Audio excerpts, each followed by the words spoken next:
Hola, buenas noches y bienvenido nuevamente a este programa de Soy tu Pediatra y a un nuevo año en el que muy seguramente los vamos a estar acompañando con muchísimos temas de interés para ustedes, para que puedan resolver todas las dudas, preguntas, todo lo que tengan respecto a todo este proceso que es de ser padres y estar acompañándolos en el desarrollo y crecimiento de sus hijos. El día de hoy vamos a iniciar con un tema que sé que muchos ya están viviendo y es el tema del regreso a las vacaciones, el regreso a la rutina. Pues aunque no lo crean, el síndrome post-vacacional no es solo un tema de adultos, los niños también lo padecen. Para hablar de este tema, hoy voy a tener dos invitados. Voy a darle la bienvenida al primero de ellos, quien es Oscar. Oscar, bienvenido a Soy tu Pediatra, ¿cómo estás? Hola Viviana, buenas noches. Muy contento de poder acompañarlos esta noche para tratar un tema tan importante y relevante como el que mencionaste. Qué rico que estés acá, gracias por haber aceptado la invitación. Y bueno, vamos a hablar de este tema que, aunque pareciese sencillo, el regreso a las vacaciones no lo es tanto ni para los papás ni para los niños. Entonces empecemos por explicarles un poquito si es cierto que el llamado síndrome postvacacional, o entiendo que tiene otro nombre, verdaderamente existe y cómo podemos, digamos, de alguna manera hacer que este proceso sea un poquito más llevadero. Pues Viviana, realmente el tema de regreso de vacaciones es un tema que afecta no solamente al niño, sino a toda la familia. Es muy importante, ha tenido otras connotaciones, ha recibido otros nombres como el proceso de readaptación o en algunas ocasiones le han dado el tema como el fenómeno de separación. Realmente las vacaciones es un momento muy agradable tanto para adultos como para niños, donde hay una mezcla de emociones, se comparte más tiempo en familia, cambian las actividades, la rutina, y cuando nosotros buscamos retomar después de ese tiempo divertido, ese cambio en esa rutina, el volver a tomar esos hábitos, pues generalmente puede llevar unos cambios o tener algunas variaciones que con algunas estrategias o no, con algunas medidas lo podemos hacer lo más ameno posible o lo más agradable posible. Así es.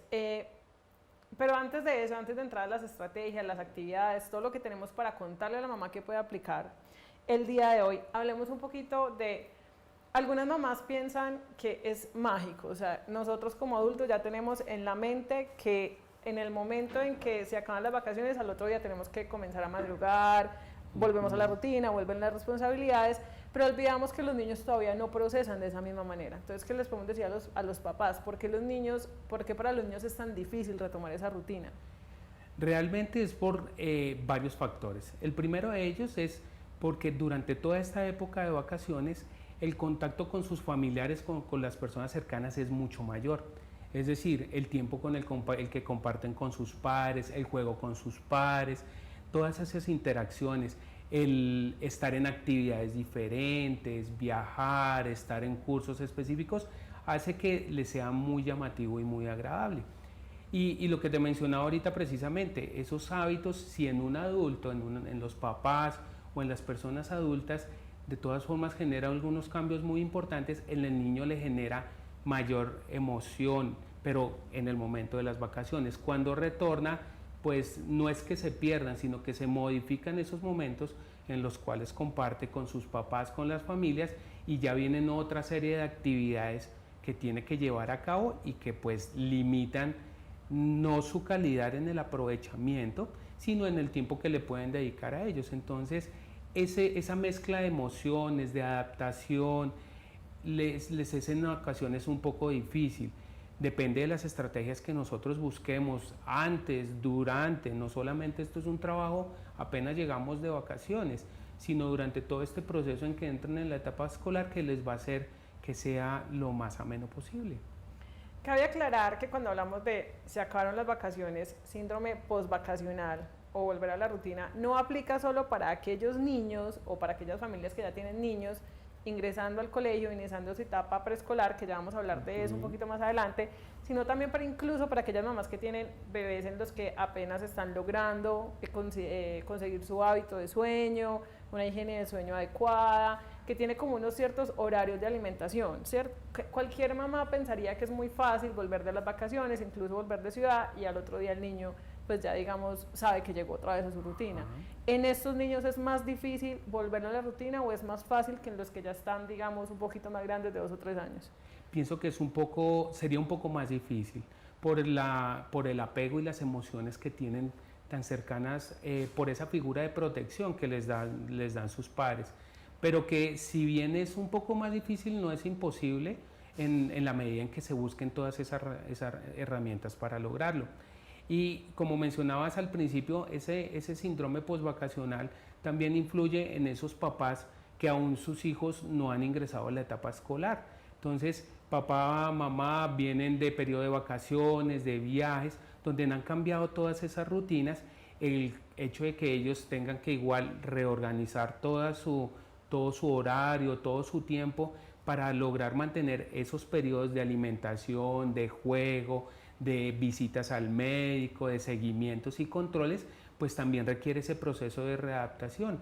Entonces, si bien en los niños es un poco más difícil, en los adultos también se puede presentar, pero con todas estas herramientas puede ser lo más agradable posible.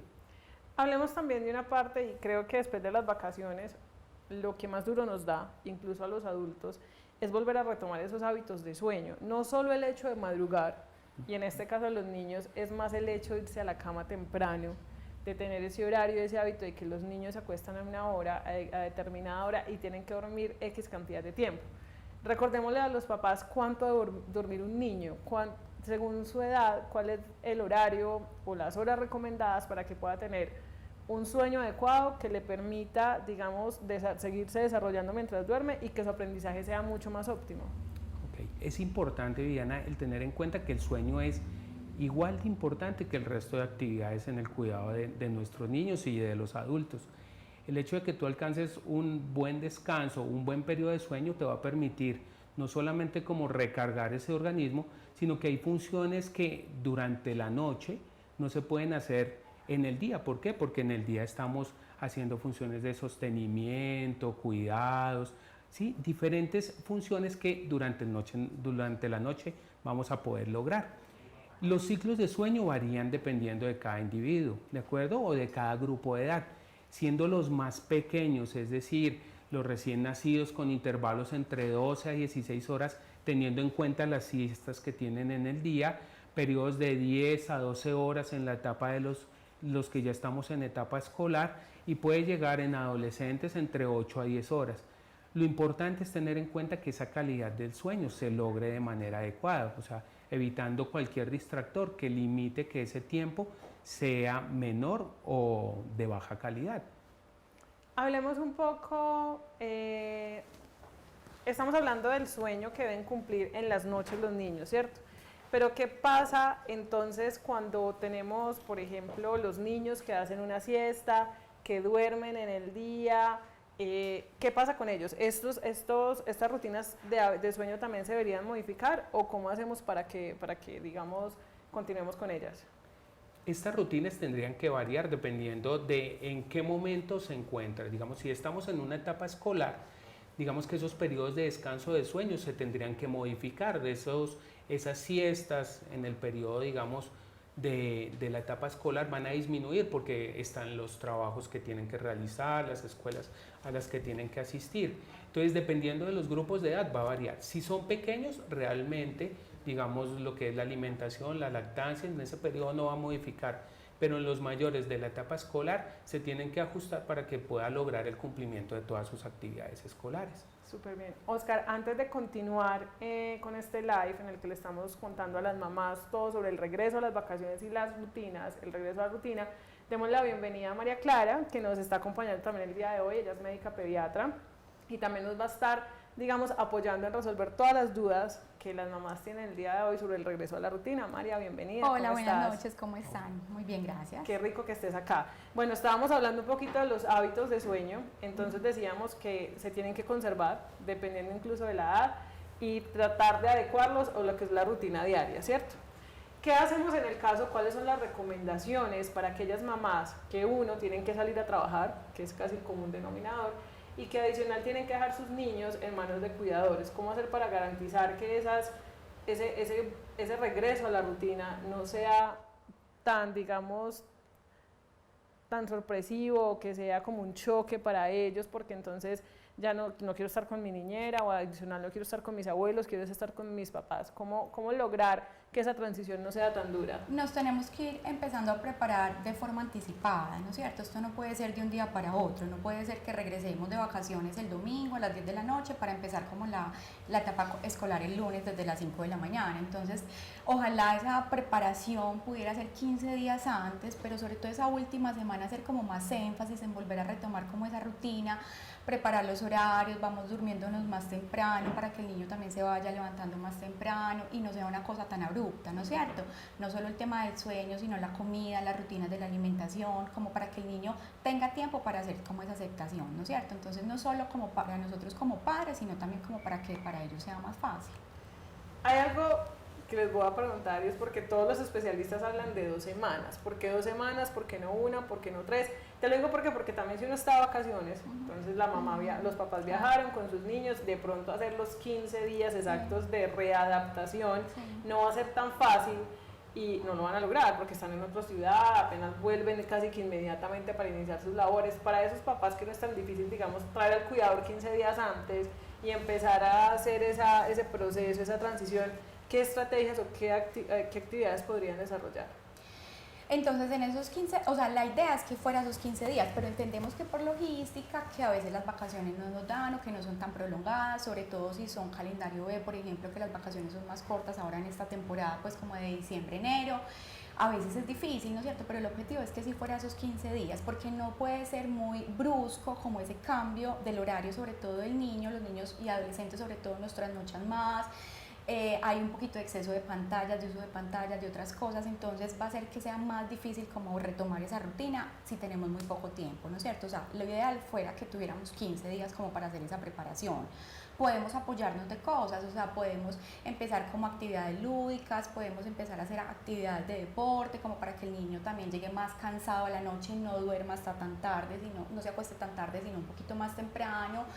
Limitar el tiempo de pantallas es muy claro, pues, o sea, nosotros como pediatras tenemos un tiempo estandarizado, digamos, que nos recomienda la Academia Americana de Pediatría, pero sabemos que en vacaciones nos excedemos un poquito en el tiempo de pantallas, entonces si empezamos a poner unas reglas y a retomar esa rutina, esos 15 días nos van a dar gustos, pero entendemos que es difícil, ¿no es cierto? Que a veces no nos da el tiempo como padres, entonces tratar por lo menos que sea la última semana, pero el objetivo son 15 días. Y sobre todo porque eso te va a permitir que sea, al ser un proceso, tú puedes ir ajustándolo progresivamente. Entonces, si hay algún, digamos, un retroceso o algo, en ese periodo de tiempo nos dé la oportunidad para retomar, como decía María, con otras actividades, con otras temáticas para poderlo lograr.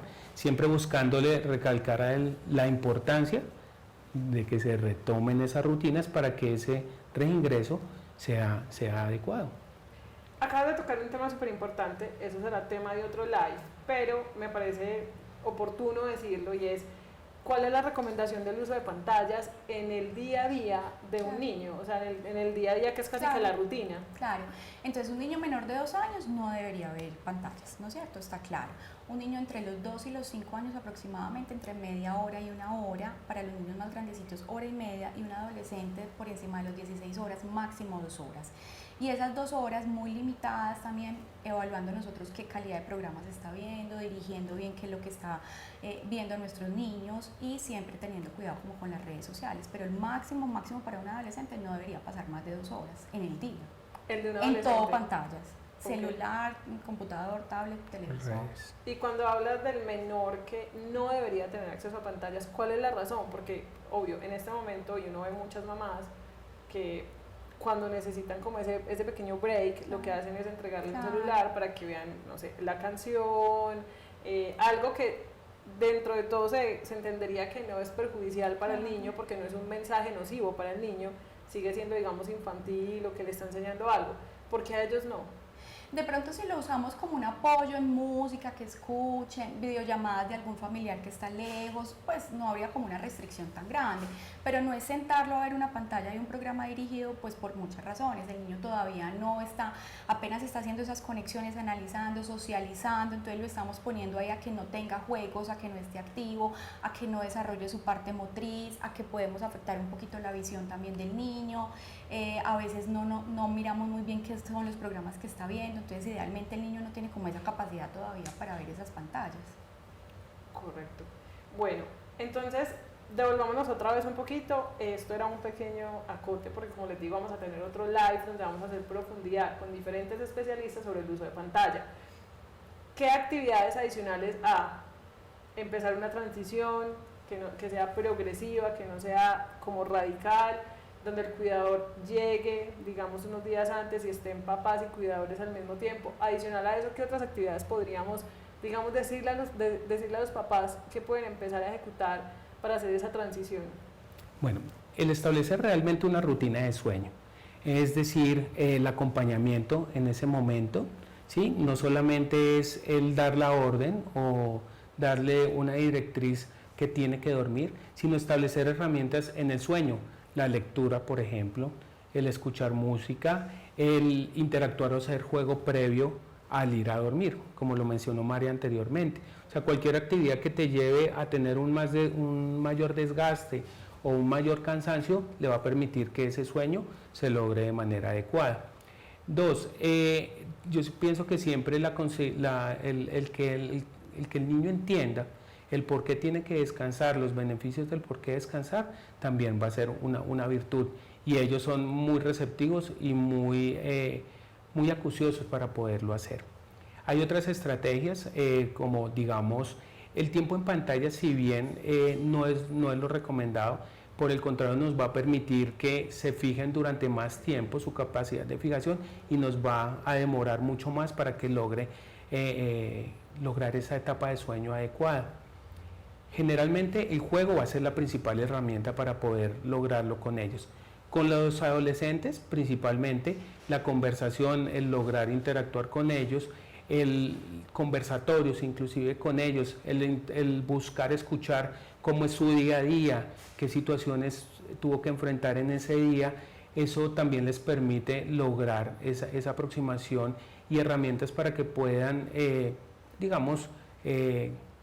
hacerlo más agradable o recibir cierto grado de retroalimentación frente a lo que sucede día a día.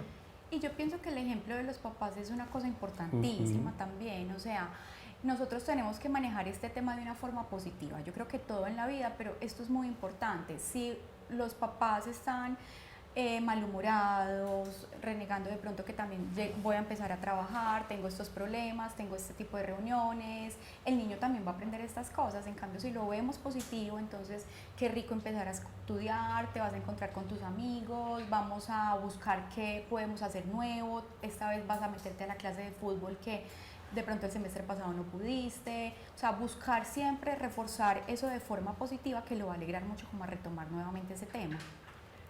Y María toca un tema ahí también, que es eso, pues todo es en espejo en los niños y en los adolescentes, bien sea por las dinámicas que mencionaba, pero también que pues de nada nos sirve que yo le diga tienes que acostarte temprano, tienes que dormir, y él está en la otra habitación, claro. Yo estoy en la habitación viendo televisión, viendo películas, jugando videojuegos. Entonces es como una dinámica que no tiene que limitarse solamente al niño, sino que tiene que ser una dinámica que se tiene que desarrollar en toda la casa.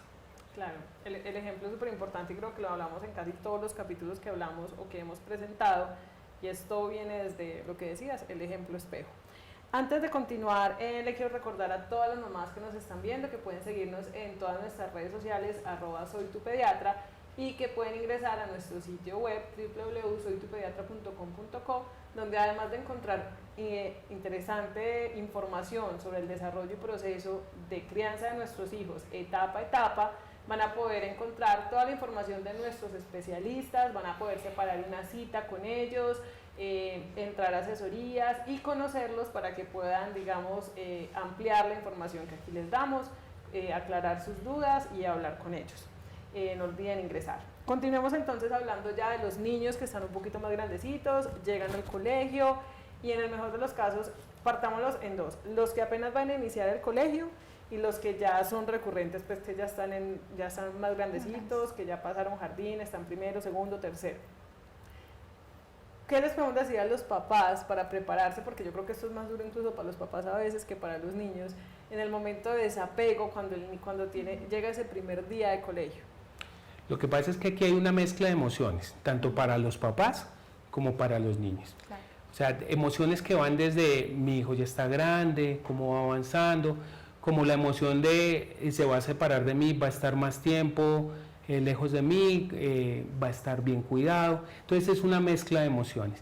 Y para los niños, pues ese es pasar de un ambiente donde está siempre con sus papás, donde yo soy el rey de la casa, donde yo soy el, digamos, donde todo gira en torno a mí, a un ambiente donde va a estar en compañía de otros niños y va a tener que desarrollarse en otros ambientes. Pues realmente la idea es que esas emociones jueguen siempre a favor de ese proceso de adaptación. Por ejemplo, cuando los papás ingresan por primera vez, ¿sí? O sea, los niños van a ingresar a su guardería o a su colegio, la idea es que ellos partan siempre de lo positivo.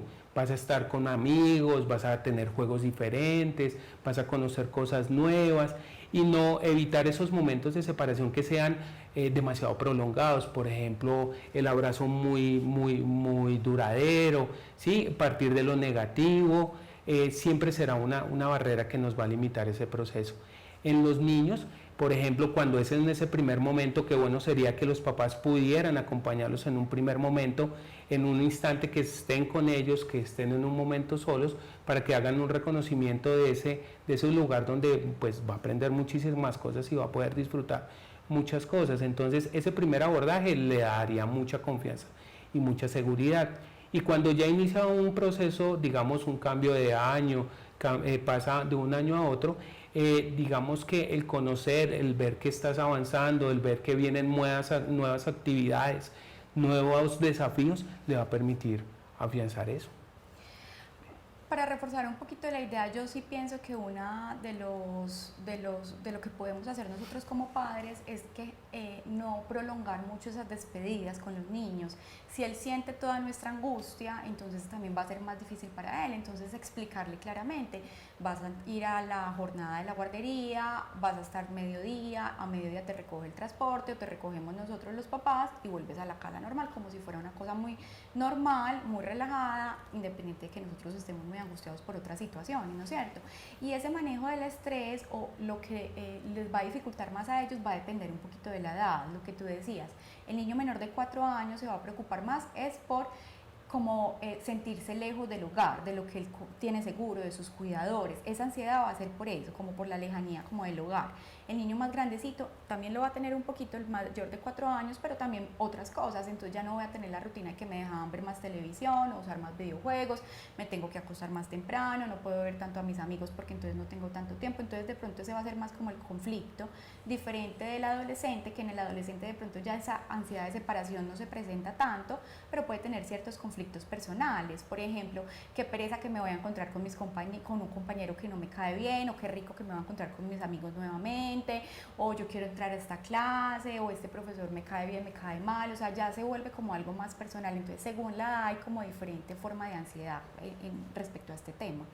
Ya que hablas de las diferencias, digamos, de respuestas frente a este ingreso al colegio, de acuerdo a la edad, ¿qué consejo le podríamos dar también a los papás? En otros live hemos hablado del bullying, de, digamos, malos momentos, o, digamos, sí, que viven los niños en el colegio.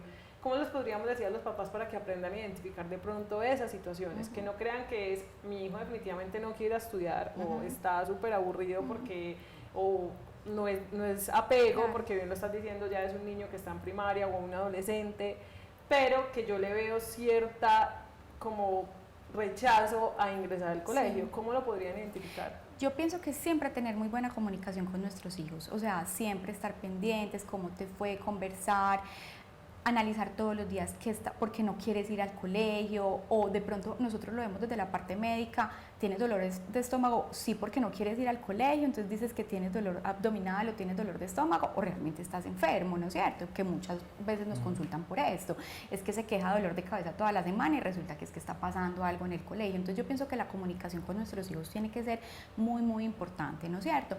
Revisar qué está pasando, dedicarles tiempo para también que hagan como sus tareas escolares, sus actividades, pero revisar que está aprendiendo, que si está teniendo los logros del colegio y no que le está costando mucho, porque muchas veces se terminó la tarea pero no sé si la hizo bien o no, entonces puede que le esté costando, entonces de pronto reforzar un poquito con un profesor. Entonces siempre seguir de la mano de nuestros niños, independiente que ya sean adolescentes o grandes. La comunicación creo que es la base más importante para esto.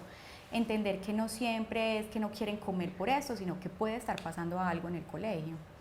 O variaciones en su estado de ánimo, la pérdida de gusto por cosas que habitualmente podía tener, o sea, que disfrutaba y que le eran placenteras, o variaciones en el apetito también, ¿sí? Entonces, digamos que precisamente todas esas variaciones en su comportamiento durante su rutina diaria es lo que nos tiene que prender alertas sobre que puede estar sucediendo alguna situación en el ámbito escolar.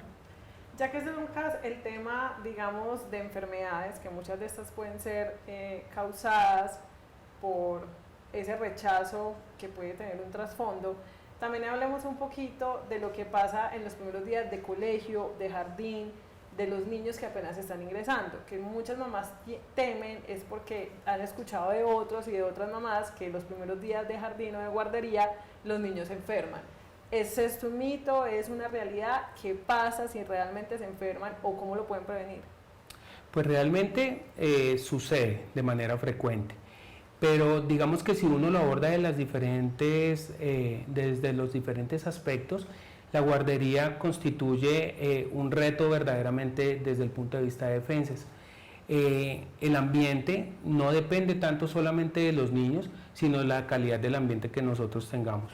Personalmente pienso que las guarderías son un gran beneficio, o el colegio es un gran beneficio, porque nos permite todo ese desarrollo en aprendizaje social, emocional, pero pienso que a veces cuando estamos enfrentados a situaciones muy repetitivas de virus, de infecciones, el cambio del clima que estamos viviendo, contaminación, el hecho de que perpetúen en las guarderías es más por la situación que generamos los padres al permitir de que nuestros hijos asistan enfermos al jardín. O sea, el hecho de que nuestros hijos asistan enfermos al jardín no va a poner solamente en riesgo a nuestro hijo, porque pues sus defensas se están defendiendo de un proceso y pueden llegar otros procesos para sumarse a este, sino también estoy poniendo en riesgo al resto de niños. Entonces pensaría que si bien es un sitio donde existe mayor probabilidad de que existan estas infecciones, depende de nosotros como padres el minimizar que los puedan presentar el resto de niños. Tiene fiebre, no asistamos, está con mocos, con tos o está con diarrea, a pesar de que su semblante sea bueno, evitar que asistan, porque eso implicaría un riesgo para los otros niños. No, y desde la parte pues como médica, pero también digamos que el impacto más grande es tener como el control rutinario siempre con el pediatra antes de empezar como las clases, ver cómo está, que no tenga ninguna enfermedad infectocontagiosa como estaba diciendo Oscar, pero también evaluar siempre su esquema de vacunas, ¿no es cierto? Yo creo que es el impacto más grande que tenemos en la medicina, saber que nuestro niño está protegido y es la forma en que podemos prevenir esas enfermedades pues que son prevenibles con vacunas. Entonces es muy importante como revisar todo esto, y digamos que el beneficio de la guardería o del área escolar supera el riesgo de esas enfermedades. Entonces es entender que los niños en época escolar sí pueden tener más gripas, sí pueden tener cuadros virales mucho más frecuentes que los niños más grandes, que los adolescentes o que nosotros los adultos. Pueden tener hasta 10, 12 episodios en el año, o sea que la mamá tiene que entender esto, pero que esto va a pasar a medida que está más grande, que su sistema inmune se desarrolla mejor, las vacunas están más completas, esto ya no va a ser tan frecuente, es una etapa pues como de la vida, ¿no es cierto? Hay que entender un poquito eso. Y en ocasiones una pregunta que hacen frecuentemente las mamás es en qué momento, específicamente en el tema de las guarderías, es en qué momento vamos a ingresarlo, o sea, a los 2 años, a los 3 años, o sea, cuál es el momento ideal. Pero realmente ese primer contacto y ese momento teniendo en cuenta lo que comentaba María, siempre y cuando tengamos las vacunas completas y el esquema completo, no va a variar porque digamos que la exposición va a ser relativamente la misma. Siempre y cuando tengamos la protección, lo podemos hacer porque a veces derivamos un poquito la entrada a ese jardín y ese proceso de socialización, de aprendizaje, de desarrollo, también se puede dilatar un poco. Entonces, relativamente el riesgo existiría en cualquier momento de la vida en que lo inicie. Perfecto. Antes de continuar con este tema, porque tengo más preguntas acerca del ingreso al colegio, vamos a responder la pregunta de Nelly Rivera, que nos dice: hola, ¿es normal que mi bebé de 3 meses tenga 3 siestas de 40 minutos? Desde que regresamos de vacaciones ha cambiado todo. Claro, es lo que estamos diciendo, o sea, al cambiar las vacaciones posiblemente dormía más tiempo con la mamá, se acostaba con él, entonces aprendió a prolongarse un poquito esa siesta. Digamos que de 3 mesecitos, la cantidad de horas que debería estar durmiendo es entre 12 y 16 horas, incluyendo las horas nocturnas con las siestas durante el día. Entonces, si ella cree que se está prolongando un poquito más de su rutina normal, hay que empezar a cortar un poquito esas siestas para que duerma un poquito más en la noche y pueda tener pues como mejor calidad de sueño, pero tiene que evaluar es como todo el horario de las 24 horas, no solo como las 3 siesticas.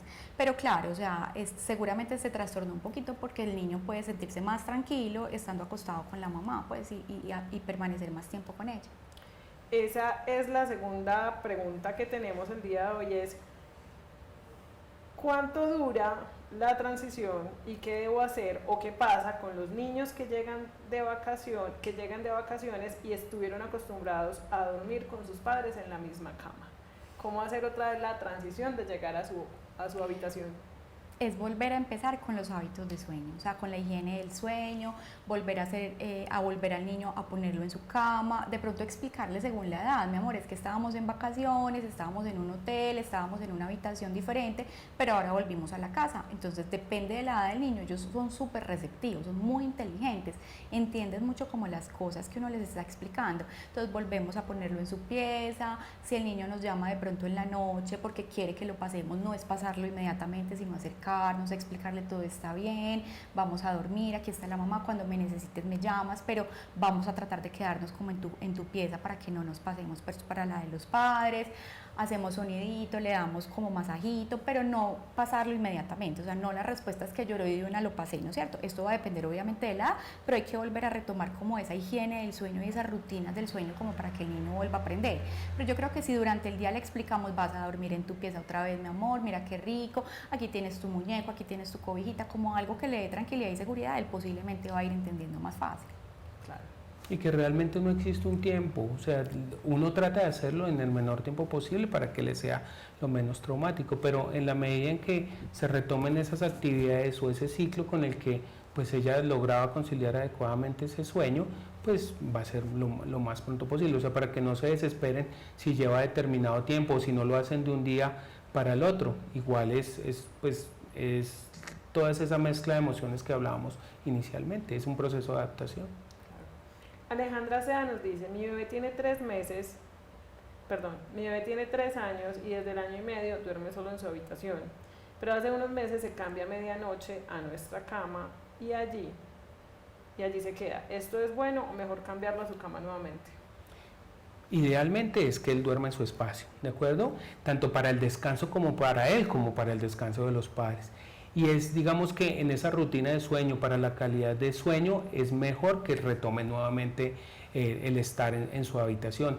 Se saben los beneficios, la calidad del aire, la calidad del descanso, la profundidad del sueño que alcanza, es mucho mejor. Entonces, el lograr que ese espacio y en ese momento de sueño sea exclusivamente en su habitación es lo mejor.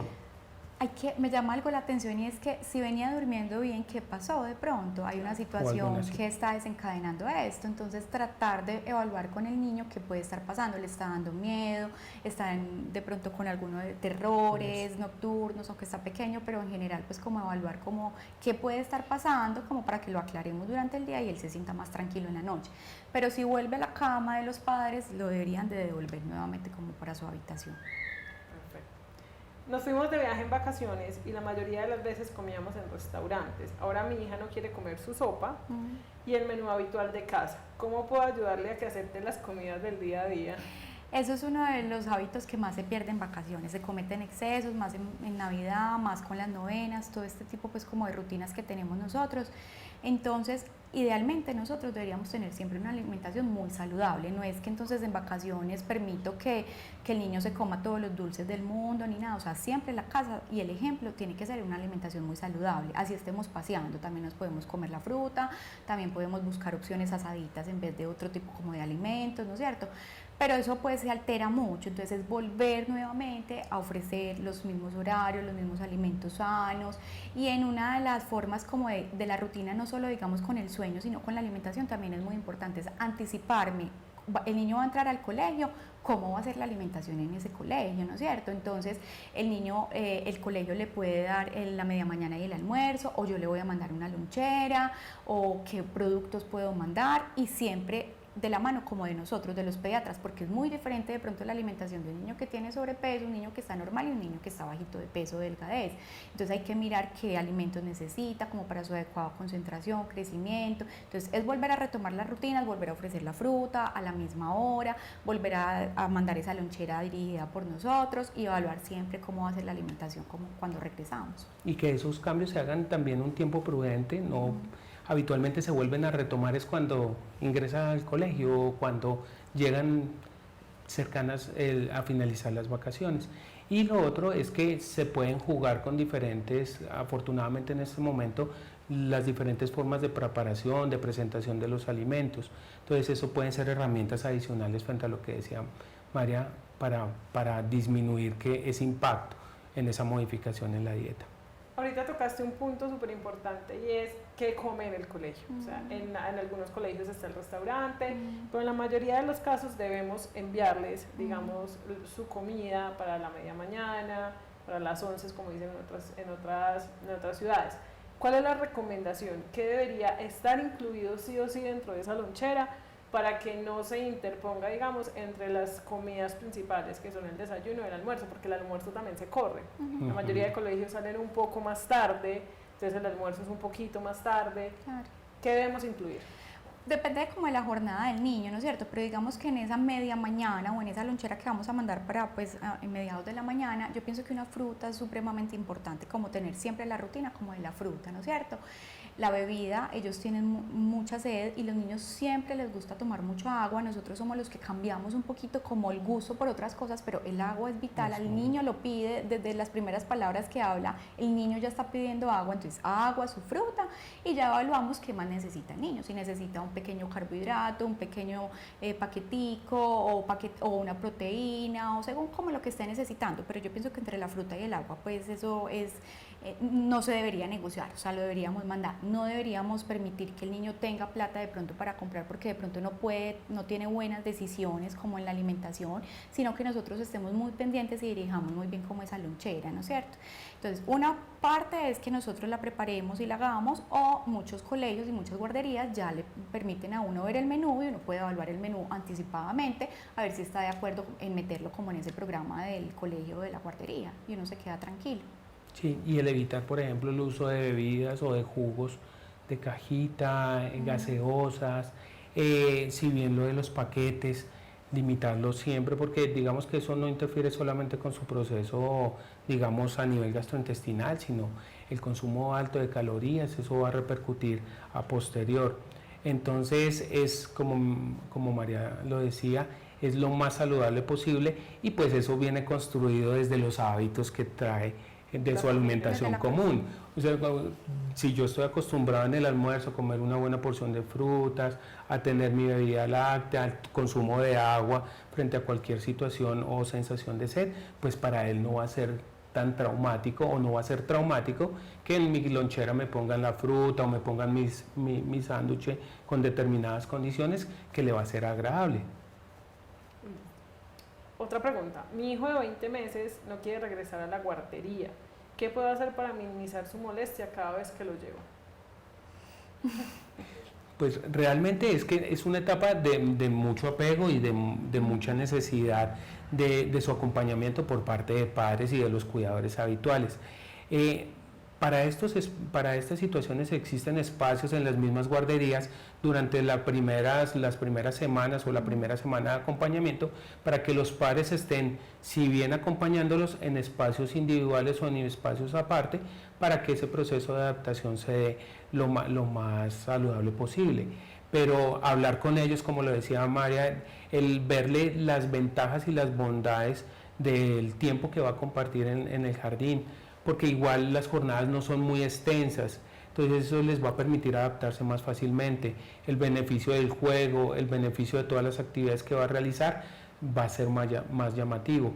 Y siempre, a pesar de que existan situaciones o momentos difíciles, partir de lo positivo para que ella no se desmotive, y como papás tampoco ceder en ese momento, porque a veces la preocupación de que no quiere ir, de que va a llorar, que se va a angustiar, pues es un proceso en el que él se tiene que adaptar, y con el acompañamiento de los padres puede ser mucho mejor. Yo pienso que puede ser una buena estrategia empezar pequeñas jornadas, o sea, ir 1 o 2 horitas, hablar de pronto con los profesores, recogerlo más rápido, como para que él vaya nuevamente como perdiendo el miedo a eso. Y siempre entonces, ¿qué pasó? O sea, antes le gustaba, ya no le gusta, entonces pasó algo, lo mismo similar a lo que nos estaba preguntando la otra persona, ¿no es cierto? Porque realmente entonces, ¿a qué te está dando miedo ir a la guardería? Mira qué rico, vas a tener amiguitos, entonces siempre de una forma positiva, ¿no es cierto? Pero sí, se puede empezar a entrenar, digamos, de horitas pequeñas como para que no sea una jornada completa. La siguiente pregunta es, en vacaciones mi hijo estuvo mucho tiempo con su papá y ahora volvemos a la rutina de que solo lo ve los fines de semana. Y esto le ha traído mucha tristeza. ¿Qué puedo hacer para no verlo tan afectado? Realmente, o sea, es un tema que no tenemos que manejar solamente en vacaciones, es la importancia y la calidad de tiempo que le dediquemos a nuestros hijos. Porque a veces puede ser mucho tiempo, como lo mencionas, en vacaciones, y muy poca compartir o disfrutar, como puede ser muy poco tiempo en los fines de semana para que lo disfruten. Entonces es la calidad de tiempo, y digamos que se tienen que articular, ¿sí? Los padres, o sea, papá y mamá, para lograr que esas rutinas que se llevan tanto en casa, donde habitualmente está, se busque llevar ese tiempo y esa rutina también donde está el papá. Es claro que para los menores o para los niños es una mezcla de emociones. A veces juegan muy a favor, ¿sí? Del tiempo, del disfrutar, del querer, del lograr, cuando no estoy con esa persona o cuando no estoy con el papá que habitualmente estoy. Entonces, el establecimiento de unas normas o unas pautas de tiempo, o de la calidad del tiempo, o de las situaciones que se manejan, te pueden ayudar un poco más en ese proceso de adaptación. Y sobre todo brindar un acompañamiento, o sea, la comunicación que exista no solamente entre papá e hijo, sino entre los mismos papás, pueden hacer que ese fenómeno o esa alteración que le están dando al niño sea menor. Yo pienso que dedicarle más tiempo en semana le está haciendo falta de pronto esto, no es solo que sea exclusivo de los fines de semana, sino que en semana el papá puede llevarlo a su clase extracurricular o lo puede recoger del colegio el día que pueda salir más tempranito del trabajo, entonces dedicarle ese tiempo que le está haciendo falta un poquito en la semana, negociando pues o hablando como de este tema con la mamá. La siguiente pregunta es un poquito, ya lo hemos dicho, pero recordemos que este es un live donde entran y salen los papás, entonces retomémoslo, y es ¿cuánto tiempo puede durar el periodo de readaptación? Ojo, no el periodo de empezar a prepararme, sino la readaptación de un niño. ¿Cuánto es lo considerable? ¿Cuánto debería decir yo? Es normal que durante 2 o 3 días o 3 semanas o una semana el niño me llore, pero ya cuando pase este tiempo me tengo que preocupar. Habitualmente describen que puede ser hasta de 2 semanas hasta 4 semanas en ese periodo, pero depende de cómo se vaya dando ese proceso. Uno puede dilatarlo un poco más o realizar intervenciones de manera temprana. O sea, cuando ese proceso está generando cambios en su estado de ánimo, en su rendimiento, en su sueño inclusive, porque cuando ese proceso de adaptación no se da adecuadamente, pueda que duerma inicialmente bien, pero después haga una regresión a no querer dormir o dormir demasiado, pues puede generarnos alertas. Entonces, lo que se describe habitualmente es que puede ser entre 2 semanas a 4 semanas, pero el estar vigilantes es lo que nos va a permitir generar intervenciones para hacerlo, o sea, para poderlo apoyar en ese proceso. En este punto también nos dice una mamá y es, yo siento que el apego es más mío que el de mi niña. ¿Qué puedo hacer para que ella no sienta mi angustia o para yo relajarme y dejar que ella se vaya tranquila? Yo pienso que también ver y de pronto si ella puede ser una observadora en esa guardería o en el colegio, ver cómo está comportándose su hija. Si uno se da cuenta que está bien, que está sana, que está comiendo, que está aprendiendo cosas, que está creciendo como ser humano, que está socializando, también le va a dar mucha tranquilidad a ella saber que es una muy buena oportunidad para poder crecer en muchos aspectos de la vida, ¿no es cierto?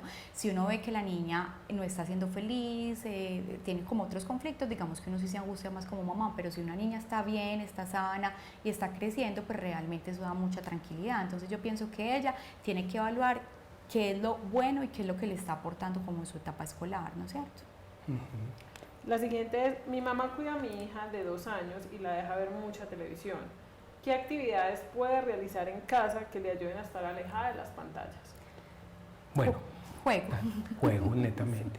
O sea, uno tiene que devolverse y convertirse realmente en un niño, porque a veces el realizar actividades que para uno pueden ser llamativas o que puedan ser atractivas, pueda que para el niño no lo sean. Entonces toca devolverse, yo siempre digo, devolverse a ser un niño nuevamente para que él disfrute en esas actividades ese tiempo, porque es muy fácil, digamos, lo que ahorita observamos, canales de canciones, canales de juegos, tiempo que realmente lo que busca en la fijación en esos canales, lo que uno busca es simplemente que cosas que les son llamativas a ellos, sus juguetes, sus muñecos. Entonces mediante el juego es la mejor estrategia. Los deportes es otra estrategia importante. Mirar qué le gusta a él, ¿sí? Pensar más en él, qué te gusta hacer, pintar, colorear, dibujar, bailar. Y es una edad donde empiezan a ser más receptivos con el tema de la lectura. Entonces los libritos de pronto sí más básicos, pero que pueden generar imaginación, que la abuela le pueda contar cuentos medio inventados, medio leyendo, viendo las figuritas. Creo que es un momento donde ellos ya aceptan un poquito más fácil esto que más el bebé más pequeño, ¿no es cierto? Y como dice Oscar, pues el juego un niño de 2 años aprende jugando. Entonces es sentarse en el piso al nivel del niño y jugar con él, ¿no es cierto? Él es el que va a ir pidiendo, quiero este muñeco, quiero jugar con eso, quiero hacer rayitas, quiero pintar, quiero hacer muchas otras formas y es la forma en que van a aprender. Un juego creativo, permitirles que ellos hagan el disfrazarse, como les decía, el pintar, el expresarse, la cocina. A los chicos hoy cada día les motiva más ese aspecto, llevar todas esas actividades que a veces uno lleva extra horario, llevarlas al hogar para que ellos también de esa forma se puedan expresar. En esta oportunidad no solo regresé a la rutina, sino que me cambié de ciudad y de país. ¿Qué actividades o acciones me recomiendan para lograr que mi hijo se adapte muchísimo más fácil? Pues yo realmente pensaría que son las mismas actividades. Lo que pasa es que cambia su entorno. Y digamos que si bien es una oportunidad para el niño, también puede ser una oportunidad para los padres. O sea, un proceso de adaptación a una ciudad, a un cambio que no es solamente de su rutina dentro de su ambiente, sino dentro de toda esa comunidad, implica que uno sea, digamos, un poco más abierto a esas actividades que va a realizar. Entonces, el tiempo que esté acompañándolo, las temáticas o las dinámicas puede incluir los sitios donde, digamos, sean más llamativos o que sean más relevantes para el menor e igual para los padres, para que ese proceso de adaptación se pueda dar, pensaría. Y de pronto buscar algo que le guste mucho al niño. Entonces me gusta mucho pintar, me gusta mucho el piano, me gusta mucho jugar fútbol. Entonces de pronto de esta manera empezar a meterlo, como permitir que él tenga ese espacio, ¿no es cierto? Entonces vamos a clases de fútbol y aquí entonces conseguimos amigos, con estos amigos entonces ya empezamos a socializar un poquito. Entonces meterse como por los gustos de los niños de pronto, que no sea solo como la parte del colegio, sino algo que le guste y que lo motive mucho. Sí, y no limitar solamente ese contacto a su ambiente, sino como María, porque a veces, y más cuando uno llega a otra ciudad, a otro país, ese contacto cercano eso a veces es un poco limitado. Entonces, en las actividades de extrahorario puede conocer más personas o en alguna actividad extra puede permitirle que crezca más ese círculo y eso le va a afianzar más ese proceso. Últimamente, cada vez que me separo de mi hija por algunas horas, le sube fiebre y no deja de llorar hasta que regreso. ¿Debo llevarla a revisión médica? ¿Por qué ocurre esto y cómo puedo mejorarlo? Hay que evaluar primero si es fiebre, ¿no es cierto? Porque es muy raro que solo en esos momentos le esté dando fiebre, ¿no es cierto? Entonces sí tiene que llevarla a una revisión médica con el pediatra para ver qué es lo que está pasando, para que le enseñemos a tomar la temperatura, para que confirmemos si son grados de fiebre como tal y mirar a ver qué está pasando. No es normal que entonces solo cuando la mamá no está tenga fiebre, pero el resto del día cuando la mamá sí está con la niña ya no va a tener fiebre. Esto no tiene una explicación médica así, entonces hay que evaluar qué está pasando. Perfecto. Mi hijo tiene 6 años y tiene mucho miedo de ir a la escuela. ¿Qué sería la mejor forma para que se adapte? Ahí tocaría retomar lo que María ha dicho, hemos mencionado anteriormente. Lo primero es reevaluar qué situaciones están sucediendo y más si ya ha venido en un proceso de adaptación adecuado, porque estoy devolviéndome a tener problemas en ese aspecto. Entonces mirar situaciones con los amigos, situaciones digamos que no solamente es con conflicto con los niños, con profesores, su rendimiento escolar, si hay algún problema con alguna materia en específica. Digamos que ese sería el primer momento, identificar algún factor de riesgo que esté limitando que el disfrute de ese momento. De ahí en adelante, digamos, es buscar herramientas, generar acompañamiento con él en el colegio, hablar con ellos. Yo pienso que esa es la situación que nutre más el fondo o el trasfondo del problema que pueda tener.